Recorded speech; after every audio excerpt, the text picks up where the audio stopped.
Hello, my name is Al Turwell from Manhattan, and with me today is Andrew Frey, who is running for House Representative District 66 here in Manhattan.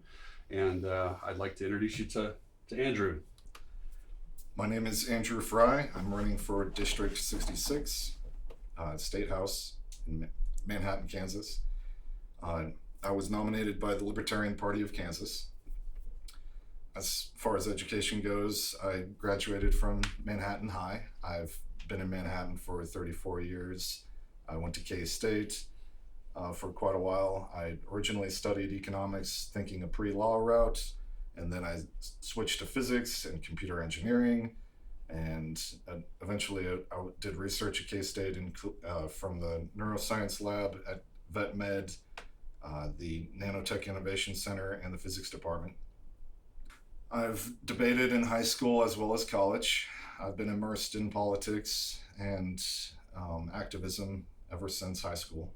I've been very interested in politics ever since I was 16 years old, partly triggered by my international experiences. I've been to 12 countries, and that's shaped how I see the world, and it also, to some degree, has opened my eyes to all of the variety of social systems in the world, and the fact that we can do a lot of things better. So, Andrew, let's just jump right in here and discuss some important topics to the state of Kansas. I'm looking right here on your wall here, deflock Riley County and Manhattan. Don't spy on me. Mm-hmm. That seems like you have a strong position there. Let's hear your thoughts on government surveillance in Kansas and in Riley County.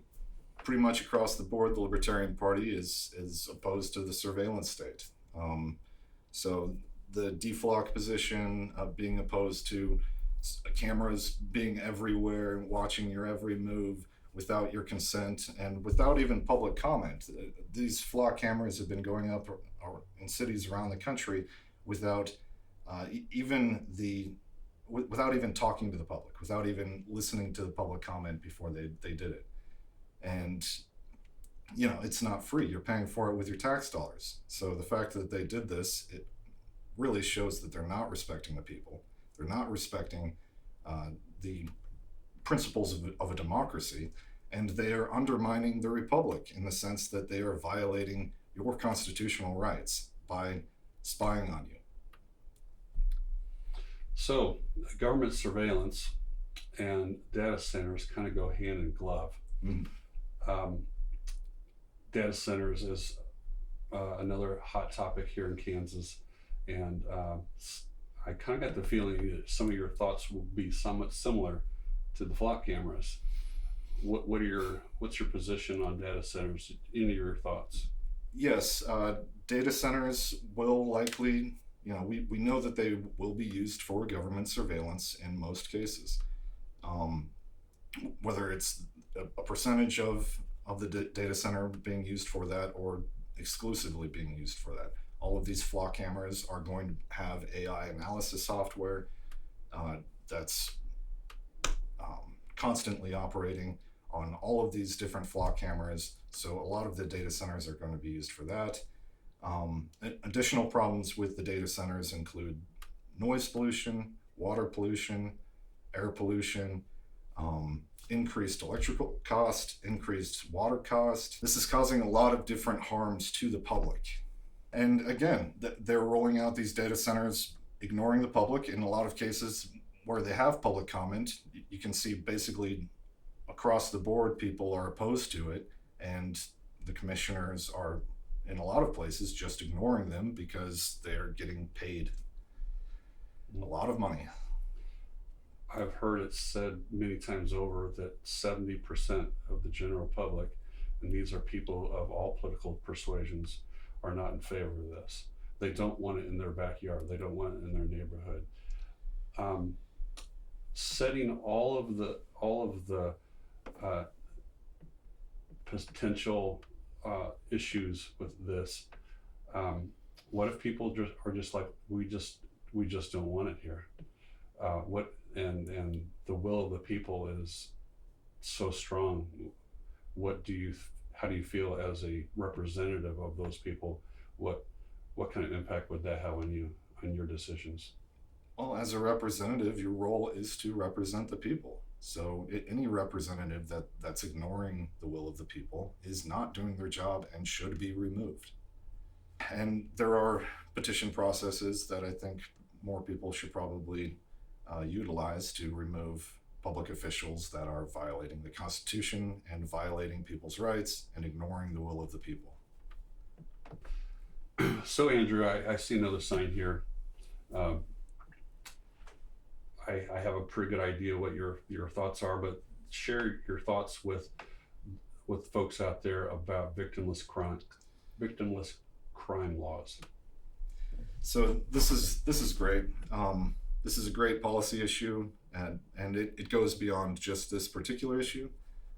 Libertarians in general are in favor of getting rid of victimless crime laws. So any law where someone could be imprisoned or face a fine, etc., for where there is no victim, it is a law that shouldn't exist, and that's pretty consistent with the Libertarian Party. As far as cannabis goes, that's an obvious one. Cannabis users are far less dangerous on the road than drunk drivers. Cannabis users, there's a lot of potential medical benefits. And just in comparison to a lot of even pharmaceuticals, cannabis is safer, healthier. And fundamentally, people shouldn't be in prison for smoking a plant that has been on the earth a heck of a lot longer than this government. And as far as victimless crime laws go, by abolishing victimless crime laws, you reduce the prison population, which means more people can be productive members of society. The economy improves. Less expenditure on police, less expenditure on prisons means lower taxes and greater respect for people's constitutional rights. Less fishing expeditions, less over-policing. Andrew, another topic for all Kansans, and specifically people here in Manhattan and Riley County, is taxes, more specifically property taxes. The legislature has not been able to get anything going on that. Folks here in Manhattan are really hurting. Obviously, property taxes here locally are from the city, the county, and the schools, school districts. Give us your thoughts on property taxes or any kind of ideas on property taxes in general. Well, I can make the promise that I would never vote to increase taxes. I can promise that as a representative, my focus would be on reducing government spending that's spent on harmful things, that's spent on things that the people don't want. And by reducing public government spending on those programs, that is the only way to sustainably lower taxes, because it also potentially reduces the deficit, which reduces interest rates, which is something that people are taxed on, whether it's through inflation or through direct taxation. I am in favor of lowering taxes across the board, particularly taxes that affect lower and middle classes primarily. Sales tax and property tax, income tax are prime examples. It's pretty messed up when government officials are living large and the people that they're supposed to be representing are not. So, Andrew, we've already talked about the Fourth Amendment and government surveillance. Mm-hmm. Obviously, the First Amendment and the Second Amendment are huge. Mm-hmm. That's why they're the first and the second. Yes. Give us your thoughts on each one of those. Well, First Amendment is critical to a functioning democracy. If people aren't free to speak, then society is in trouble. How can better ideas come to the surface if criticizing government is condemned. And so the First Amendment is absolutely critical. Second Amendment is arguably enforces the First Amendment. It's widely noted historically also that before every major massacre in history, there's governments imposing gun control programs. Even George Orwell, often considered someone on the left, referred to nuclear weapons as weapons of tyranny and referred to the handgun, the rifle, as democratic weapons because they give claws to the weak. I'm in favor of all real human rights and all real individual rights. I'm in favor of the Bill of Rights, and there's we talk about the first one, the First Amendment, the Second Amendment, the Fourth Amendment. Fifth Amendment is right not to incriminate yourself, I do want to mention also the 10th Amendment, which is everything not enumerated in the Constitution is supposed to fall on the states or the people. And I want to point out that the Kansas Constitution points out specifically that all political power is inherent in the people. And we're living in a system with extreme federal government overreach. They're taxing the heck out of everybody, and they're providing basically nothing worth what we're paying, or even close. As a libertarian and as someone who's studied social systems and history, local solutions to problems are better in an innovative sense. When a lot of different people are trying to solve the same problem and you have a lot of different answers, the best answer can be seen by other people can implement that. That's why localism, sometimes referred to as federalism, is superior to a top-down system. Society will be more prosperous, and we will have better living standards, and governments are inherently more responsive to the people if power is at a local level. So Andrew, you talked about government surveillance, you talked about data centers, victimless crimes, your love of the Constitution, protecting the Constitution. These are all things that people of all political persuasions can find a lot to like about your positions. What can you say to people other than libertarians, independents, Republicans, and Democrats, people of that persuasion?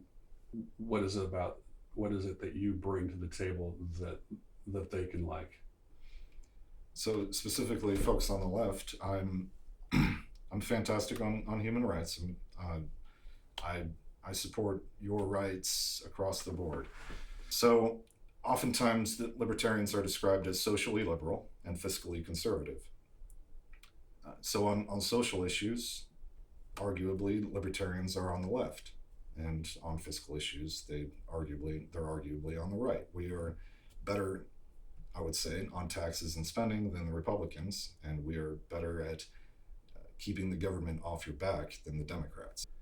So that's both why individuals within the two major parties would be interested in voting for a libertarian, as well as where the overlap is. Okay, let's talk about big government. Let's talk about the federal government and its interaction with the state of Kansas. Yes. And protecting in some ways, our state sovereignty.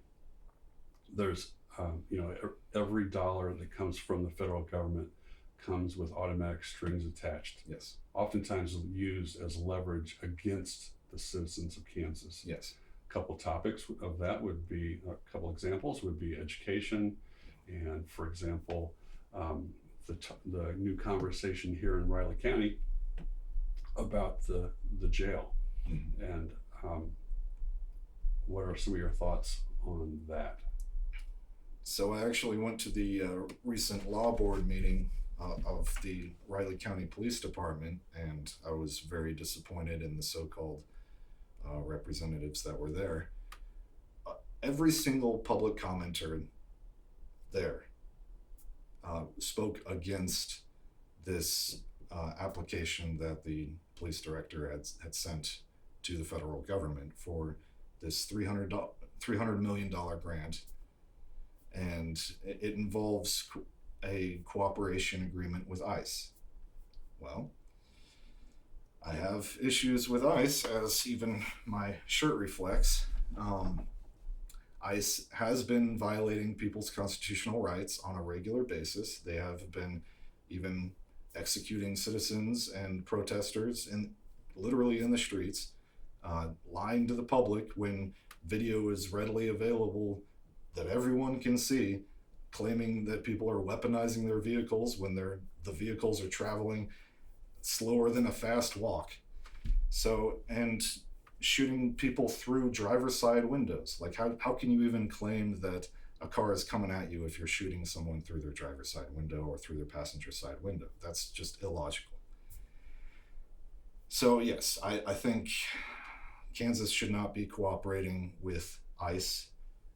They should not be cooperating with any federal organization which is violating the Constitution, violating citizens' rights, violating individuals' rights. The extremely inhumane conditions in ICE detention centers have given Americans a bad reputation around the world, as well as it does harm to our consciousness. It does harm to our sense of humanity. And I am in favor of abolishing ICE. That is not the role of a state representative, but I would do everything in my power to protect the people of Kansas from federal overreach. Once again, my name is Al Turwelt from Manhattan. Thank you for watching this video. And Andrew, would you like to have any closing remarks? Thank you for watching this whole video. Again, my name is Andrew Frey. I'll be on the ballot November 4th, District 66, Manhattan, Kansas. Thank you.